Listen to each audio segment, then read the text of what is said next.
Pak moal eta lembar imah menang bapak, mobil menang bapak, garasi menang bapak, we rohna bapak teh ditajong pak di imah.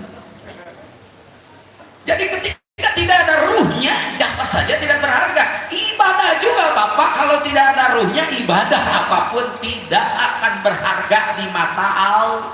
Dan ruh ibadah itu adalah kita.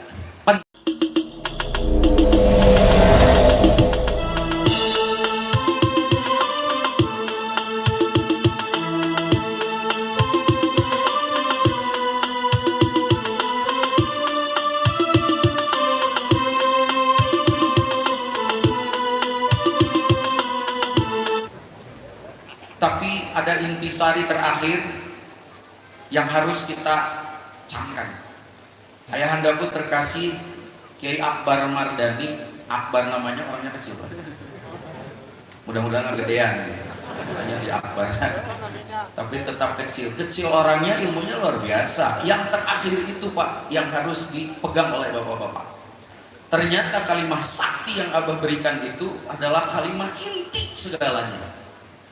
Apakah itu? La ilaha illallah. Sampai kalau orang benar membaca Quran, ahli tafsir dengan sejarahnya, asbabun nuzulnya, asbabul wurudnya, harus sampai kepada kesimpulan bahwa inti dari seluruh yang akan dibawa oleh manusia ke alam akhirat saja itu bekalnya adalah zikir. Mohon maaf, Rasulullah pernah menyampaikan satu amanat, wahai umatku, bekal di satu tempat akan berbeda keberlakuannya di tempat yang lain. Bapak kadua artos di dia, bukan kadua artos. Itu beda kicuk. Halo, uang di sini rupiah Pak, dan itu barang berharga. Bapak nyebrang tahun ke Amerika, punten ke Singapura dan geus laku itu. Jadi bekal di satu tempat belum tentu berlaku di tempat lain. Atau komo nu berlaku di dunia cangtang tuh laku di kuburan. Waspada. Sekarang kita mengumpulkan apa? Mengumpulkan sesuatu yang tidak akan berlaku di sana. Guys, nyadar bro, orang itu kadang-kadang berjuang mati-matian membawa sesuatu yang tidak akan pernah dibawa mati. Janela menang di Singapura 5 juta paeh mah anger padungna kunaon? Wawi aya di tempat bapak nu padungna ku daun janela. Dume hargana 5 juta. Ini yang Abah berikan. Abah memberikan sesuatu bekal yang mohon maaf itu kuotanya bukan hanya di dunia, tapi sampai nanti ke hadirat Allah Subhanahu wa taala. Kuota apa itu tadi disebutnya pahala. Pahala itu kayak kuota.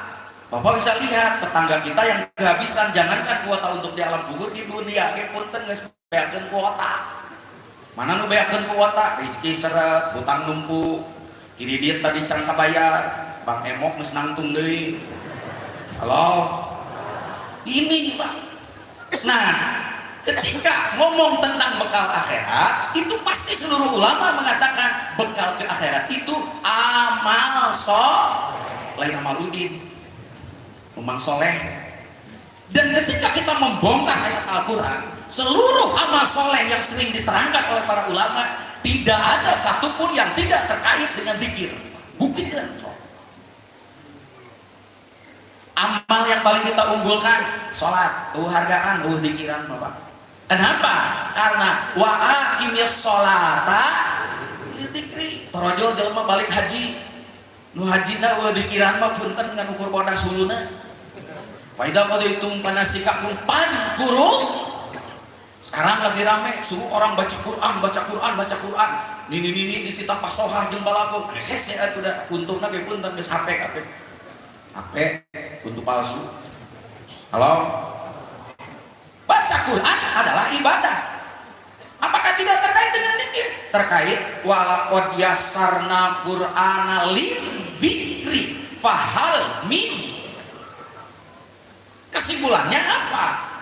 Kesimpulannya induk dari ibadah itu sesungguhnya adalah zikir. Punten. Kalau saya katakan sholat bagian dari zikir, haji bagian dari zikir, puasa bagian dari zikir, baca Quran bagian dari zikir. Karena kalau tidak ada zikir, ibadah itu tidak ada ruhnya sama sekali, tidak ada hargaan. Itu yang apa berikan yang luar biasa kepada kita.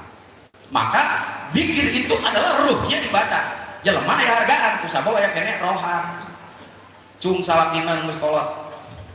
Lo disebutna aki. Mun icutna hiji. Lamun dua. Halo. Geus kolot, geus bau taneuh da asalna tina leutak. Halo. Dari tanah kembali kepada, nah aku ibu diampihan kene. Halo. Nah aku ibu diampihan kene. Sabab aya kene rohan.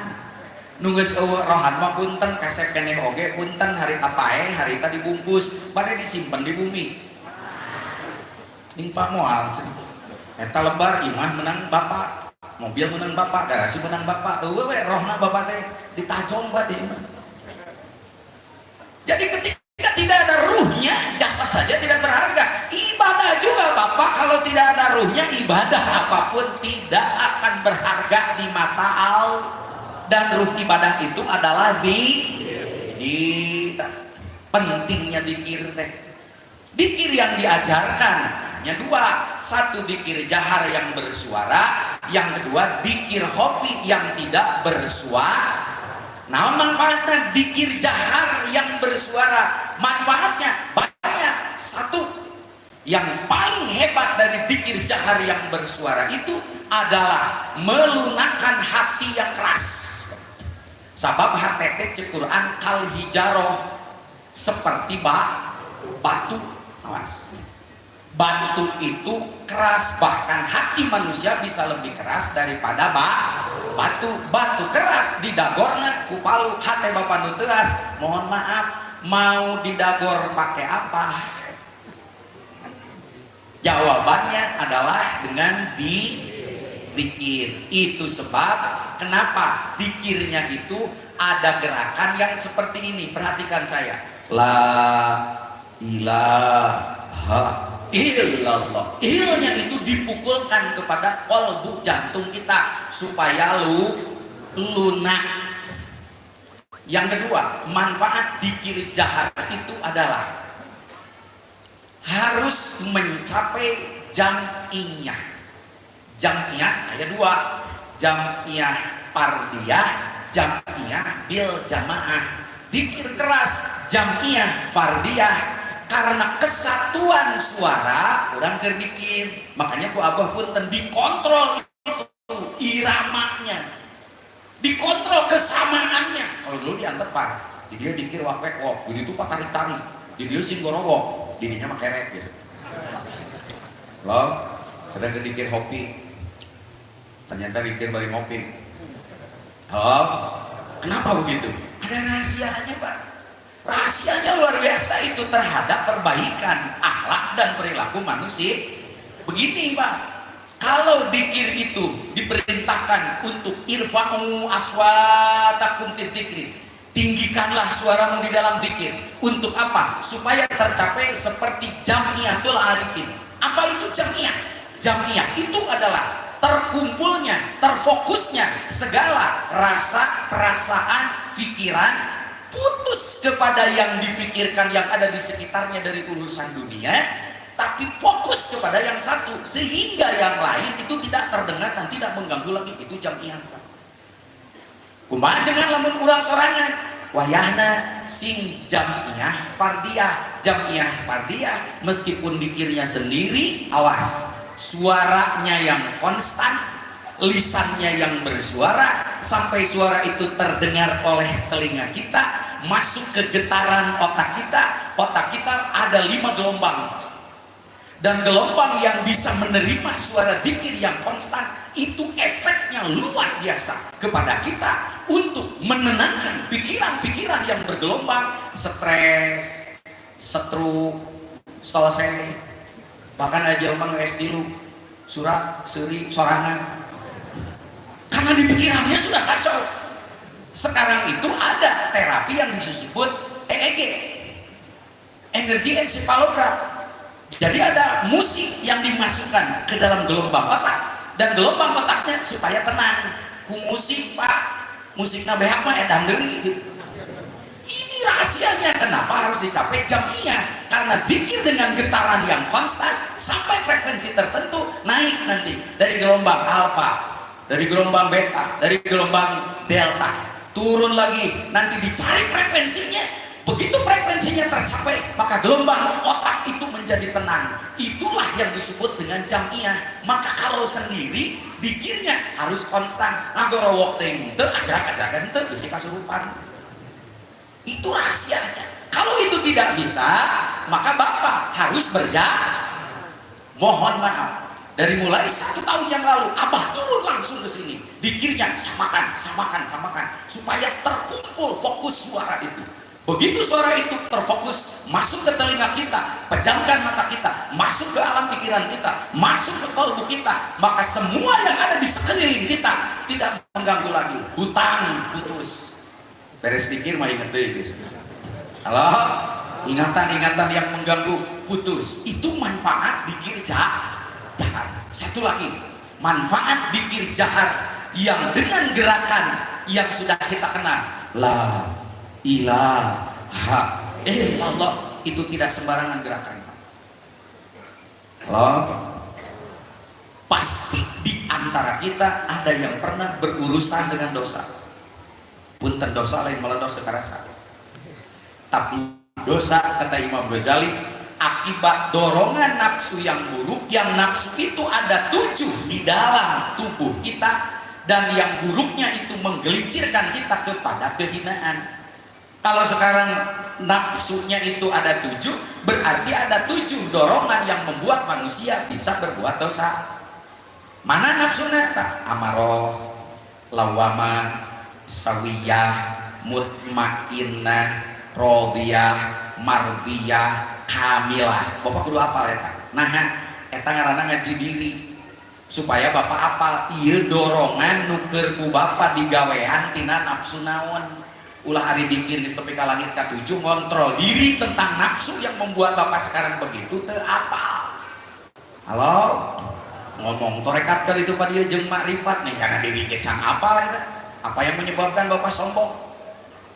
Dumeh Bapak boga ilmu. Apa yang menyebabkan Bapak merasa lebih dari orang lain? Apa yang menyebabkan Bapak sensitif?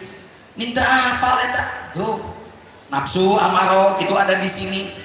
Dia yang mendorong kita hanya untuk urusan-urusan duniawi dan syahwat. Kikir, koret, kedekut aya di dinya, amekan aya di dinya, sensitif aya di dinya. Halo? Turun ke anak, aya nafsu lawamah. Lawamah itu pagaweannya mencela. Mencela we, nyalahkeun jika pemajikan Bapak. Halo, pan Bapak ge lompat tadi teh ku sabab loba teh yang disalahkeun ku pamajikan. Heueuh. Halo, ibu-ibu kayak gitu ningali salah kita salah jeung salah we. Umum juga tadi zaman Covid kamari ngan gur cicing di iman ngomongkeun ka tetangga, salaki abdi mah keur Covid teh kamari. Tapi ka ayeuna can usaha dari pagawean teh ngadukan anyut we. Aya mah nyeuleman no keluar teh ricir. Salaki abdi nyeuleman no 2 teu megar-megar. Emang eceu daek di sileuman ku si Bapak pas keluar isukna ricir. Halo? Gini teu apa eta eceu ngagogoreng wae batur. Halo? Lumpat ka beulah dieu aya nafsu sawiyah atawa mulhimah ngarasa pang pinterna. Dumeh geus ditalkin, dumeh geus torekat, begitu wae geuning can apal eta. Lumpat ka dieu aya nafsu mutmainnah, ajengan nafsu mutmainnah mah apa nafsu nuhade? Ceuk saha? Mutmainnah ge aya gorengna da ceuk Quran kitu, wa nafsi wa masawaha fa alhamaha fujuraha wa taqwaha. Nafsu lawamah mencela orang lain, jelema nu bodoh mencela ka batur teu jadi masalah. Nu mencelana jelema nu gablek ilmu pan pikiran urang. Nah, si eta luhur ilmuna pagawean ukur lumaza, mencela dan menyalahkan orang lain. Nah, si eta boga ilmu punten asa pangluhurna asa pangpinterna dume apal hadis dalil jeung Quran. Nu bahaya enak keluar. Nah, soleh tapi munafik. Halo? Halo? Halo? Beungeut hideung, tarang hideung, punten tengah hideung keneh. Halo? Akang tukang sholat, tapi ka mana bati sholatna? Akang tukang wudu, ka mana bati wuduna? Apan wudu teh kekemu beunang, minimal ngebersihan kotoran yang ada di mulutmu. Tai gigi bahasa Jerman Platz, bahasa Cina zigong. Halo, kekemu dibersihan tapi kan disebrot-sebrot, bersih. Kenapa mulutmu yang selalu diwuduhi setiap saat tapi kata-katamu masih terasa tajam menyakiti tetangga? Ayo, kemana bagi wuduhna? Dikir kemana bagi dikirna? Iya nu kudu ditapakuran. Aya deui nafsu radiyah belah dieu. Nafsu radiyah itu terido lamun dipapatahan. Kasinggung saeutik ngaleos bari kemedut tuh ditanya jelema. Halo, komodo mamatahan sahanakeun si eta da aing mah teh nyaho ti baheulana. Kitu si eta mah. Bapak tukang dikir eta ka mana bati dikirna sok. Aya deui nafsu mardiyah mah teu ridho ngahampura karena kesalahan batur disebutna dendam. Kan kabahasana teh kitu pan si eta mah. Katuruban ku tanu beureum nya irah ngalem, moal dihampura sia ku aing. Beleguk. Makanya mursyid mah mengajarkan gofarun satarun. Itu dua sifat mursyid yang luar biasa. Gofarun sagede naon kesalahan murid dihampura ku apa? Teu menta hampura ge apa geus ngahampura teu lah. Satarun segede apa aib murid ditutupan ku pangarasa apa? Nah di urang eta teu nempel. Ayo. Jawab. Halo. Hiji deui nafsu kamilah. Merasa diri sudah paling sempurna, komo urang geus jadi ahli torekat. Si orang teh torekat teh cili torek si eta cengkat. Halo. Naon si eta kitu? Halo. Nah, kumaha ajengan ngabersihkeun eta? Anu kudu ditafakuran. Kenapa harus dibersihkan? Karena nanti si nafsu ini diamnya di satu tempat disebutnya kolbu. Kolbu disebut kolbu karena dia tempat bolak-baliknya nafsu. Nafsu itu selalu ada dua, fa'alhamaha fujuraha wa taqwaha. Sekali waktu dia ngajak edan, sekali waktu ngajak eling. Mata hirup mah edan eling. Anu batik edan. Mata edan. Halo. Maka kolbu itu menjadi keras, bahkan kolbu itu akhirnya berpenyakit. Innal qalba latasda'u bihi kama yasda'u bihil hadid. Kolbu itu bisa berkarat. Naon anu ngaratan kolbu? Dosa. Sedangkan ngadorongkeun kana dosa aya 7. Apa? Nafsu yang tadi di luar aya setan. Lah adalah setan. Aing bisa bukalapak.com di mana? Eta dina nafsu mati. Akhirnya kolbu itu berkarat, dan ketika berkarat manusia berbuah dosa. Apa bahayanya dari dosa? Imam Ghazali mengatakan bahaya dari dosa itu membuat kolbu kita menjadi keras. Rek ibadah hese hanya kalmah ayat tapi derencan, itu dosa. Bahkan bahayanya dosa itu, Rasulullah pernah nanya, ada satu setan nangis nerunutan. Ditanya Rasulullah, Tan nganggur menjununutan ya Rasulullah, budak. Gua mau nanya, maha ya Rasulullah, dan saya sudah berjanji kalau aku bertanya aku akan jawab dengan jujur. Rasulullah bertanya begini, Tan, kamu menghancurkan umatku ahli dzikir tapi dzikirnya tidak berharga. Kamu menghancurkan ibadah umatku tapi ibadahnya tidak bernilai. Kamu menghancurkan umatku yang tadinya ajengan jadi bajingan, yang pejabat jadi pejabat. Dengan apa kamu menghancurkannya? Apa jawab setan? Ahlikuni bidzunub. Aku hancurkan umatmu bagaimana dia tergelincir dengan dosa. Kalau begitu, apa yang bisa menghancurkan kamu? Kata setan, atuh ieu mah rahasia perusahaan Gusti. Moal dibejakeun ku abdi, bejakeun ka kami. Anjeun hancur kunaon? Apa jawab setan? Wa ahlikuni bidzikri. Enggak ada lagi yang bisa menghancurkan setan itu, ternyata adalah dzikir. Kalau dengan adzan dan qomat dia cuma pergi doang, habis qomat dan adzan selesai dia balik lagi. Jika aki-aki itu ngobrol di masjid gini. Ngobrol tapi kan budak jam 11:30. Kalau bawa kayak adzan hari ini Pak. Halo, ayo ngidit sineun ku adzan naon? Bukan si eta. Mata kita mah begitu sebelum adzan sudah langsung kita berdiri, Pak. Maka begitu orang itu zikir, hancur Pak setan itu. Hanya persoalannya, nah orang dikir ya setan tuh hancur-hancur. Bahkan ahli dikir pun kahaji Pak.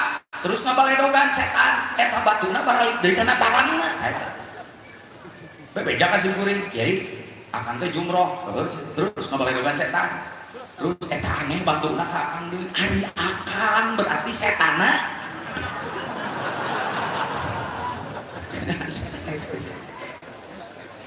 Ini Pak, dan kita tidak pernah tahu ketika kita punten. Bapak pernah berzina Pak, misalnya pernah ngendek-ngendek rana nutina tangin teh tina letak. Halo, ketika Bapak berzina itu dosa dari nafsu amarah, di mana ngejedogna dosa. Mantap apa orang teh tiba-tiba datang di alam pikiran kepok nih orang teh sedang gentar bukan pemajikan. Ayo naon tak apa eta dosa naon jeung eta nafsu naon nu ngadorong eta itu Pak lamun teu ngaji ayeuna mah kumaha cara bersihanana. Bapak pernah mencela orang sampai orang sakit hati, itu dosa lawama di dieu ngajedogna. Bapak pernah merasa jadi orang sok pinter sampai orang itu merasa terhina di dieu Pak. Bapak jadi jelema anu jiga soleh padahal munafik di dieu Pak dosa. Bapak terido di papatahan padahal mamatahanan nanti bener ngelingan ka Bapak di dieu dosanya. Bapak ayeuna terido ngahampura ka batur karena kesalahan batur padahal nu salah Bapak di mana ngajedogna dosa di dieu Pak. Bapak merasa sudah menjadi orang yang paling sempurna di dieu Pak dosanya. Dicatat semuanya sampai yaumil kiamat itu tidak akan hapus. Dengan apa hapusnya? Itulah hebatnya zikir yang ditalkin. Nih kepada para ikhwan yang baru datang pada hari ini. Mau tolabul ilmi dimanapun silahkan. Tapi untuk akhir zaman ini ingat cari 3 buah ilmu. Satu, ilmu yang memastikan dosa masa lalu dihapus. Kenawan ngaji ka mana-mana tegablek ilmu eta. Dosa kabawa keneh ka kuburan. Ripuh cari kuburan. Nu kadua, hidup ini sisa. Hidup yang sisa ini bagaimana diperbaiki sampai menjadi yang terbaik. Maka ketika hidup ini berakhir, akhir dalam keadaan baik disebutnya husnul khotimah. Yang husnul khotimah pasti masuk surga. Mual nepi ka surga lamun teu ngaliwatan pantong. Pantong moal bisa dibuka lamun teu buka kunci. Kunci surga naon? La ilaha illallah. Tilu we panehangan ilmu mah tong loba-loba deui. Apa kaitannya ilmu la ilaha illallah dengan menghapus dosa? La ilaha illallahnya yang berijazah, yang ditalkinkan, yang la ilaha illallah bisa menghapus dosa itu. Bagaimana caranya? Itulah yang diajarkan. Makanya kenapa dikirnya begini, pejamkan mata, tungkulkeun, beuremkeun, cangcang dia pikiran nusok liar ya, simpen 2 jari di bawah udel. Terus tarik ka luhur ku kalimah lam alif eta disebutna lam makusah. Makusah itu melawan meniadakan tarikan nafsu yang tadi. Maka ditarik ka luhur. La ilaha lain kana tak. Mata aya nu dugi kieu la ilaha illallah langsung ka tukang pijak urut Pak. Dah salah cek metodena oge. Salah ka mana? Ka handap supaya mapai 2 latifah ilaha illallah tarik kana mutmainnah simpen dina lawama pas dina jantung. Nah dengan gerakanna begitu apan eta nu disebut ilmu tazkiyatun nafsi. Tazkiyatun nafsi itu membersihkan nafas dari apa? Dari dosa. Mata gerakanna juga kieu lep tumpulkeun. Nah ajengan 2 jari di bawah udel sabab nafsu syahwat dunia nu ajengan tepi ka jadi bajingan tempatna di dinya. Luren nu 2 on setengah hanapun bujal eta teh loba teuing berat ka hanap. Halo mata kayak nanti nyileung-leung we terus bari teu megar-megar. Halo mata ditarik ka luhur lah. Nah jangan bet kudu ngaliwatan beuteung pangarsa ayahanda Kiai Mardani nyebatkeun boa-boa entong ning barang haram barang subhat eta loba dina beuteung maneh.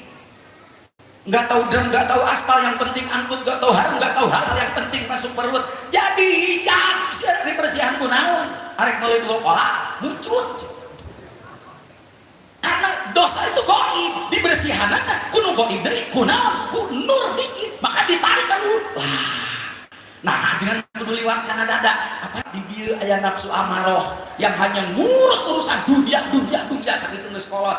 nyawa dina tikoro bulus kene urusan dunia bersihan kadinya taekeun kana kamilah supaya nafsu kamilah na ulah ku goreng gina eta rahasia ngagerak kana kaluhur ayeuna berguru ka handap ngaliwatan 2 titik apaan aya nafsu rodiyah simpen kana sawiyah atawa mulhimah nu sok-sok pinter teh balikeun ka kenca ilaha kana mutmainah bersihan nafsu mutmainah nu gorengna cecepkeun kana qalbu jantung sabab didinya aya anu otomatis di sadana kieu tah naon tah jantung nu tenang mah dieu sok radengekeun ajengan cuma tiba-tiba kieu wah Bang Emok nagih. Karena ketika dikirnya jamiah itu dari luar, yang tadinya gelombangnya tidak pas menjadi pas, masuk ke seluruh sel-sel tubuh kita, itu dari luar. Tapi ada yang otomatis disebutna autopilot, mundina kapal mah, jelema boga mobil mewah karena Tesla, kurang mah lain, Delman, Ojek, Grab, gitu kan? Ada apa yang otomatis di sini? Kalau yang sudah otomatis bunyi, punten, setir teu kudu ripuh. Kieu we, nah autopilot. Sabab si eta mah terus ready sadar, asukeun dikitna ka dinya. Supaya pikir urang derem yang oge, si eta mah anger jalan. Maka aya dikir anu kadua. Naon tah? Allahu Allah, Allahu Allah. Beuceuk punten nu dongkap ka dieu, lain kudu meuli datang ka imah ki dieu sia. Lain, ibu datang ke imah ajengan nah pamajikan akan jadi melimi terus kikieuan di imah gagal paham itu teh gambaran bahwa dikir yang tadi dimasukkan ke sana memasukkan dikir ke sana itulah sehingga si dikir itu masuk di autopilot kita bapak rek sareng ngagoler ge punten si eta mah disadare halo bapak ngagoler Allah rek diwafatkeun tapi lain wafatnyaan disebutna wafatan nyaeta tidur begitu kita tidur Allahu yatawaffal anfus aya ruh anu ditarik ku Allah itulah ruh yaqdah yang membuat kita sadar iraha kaluarna si eta lamun arek sare nah geuning ngapan keneh aya keneh dina awakna ruhul hayat Allah ditarik eta suka-suka Allah begitu ditarik mulai panon penglihatannya berkurang disebutnya nudutan gininya pemajikan juga penampakan Allah cucumuk juga gajah langsung kalau ditarik hilang kesadarannya hilang pendengarannya tapi ngapan keneh ieu ruyak dohna kaluhur cek sawareh ahli sufi tapi benang nama anteng gitu kata ku Allah dibobeskeun deui matak doana memeh sarete bismika Allahumma ahya eta teh bebeja rek paeh ngan papaehan halo tangke ku Allah dibobeskeun deui beuntak deui doana naon alhamdulillahilladzi ahyana ba'dama begitu kaluhur gitu ngararanteng nepak aya nu guleupas ka mana saprak-aprakan mentakan ka imah rana ngimpi ngantep kitu eta lamun Allah tukang heureuy malaikat si eta mah perakan teh karana gunting we gunting digunting benangna paeh sia.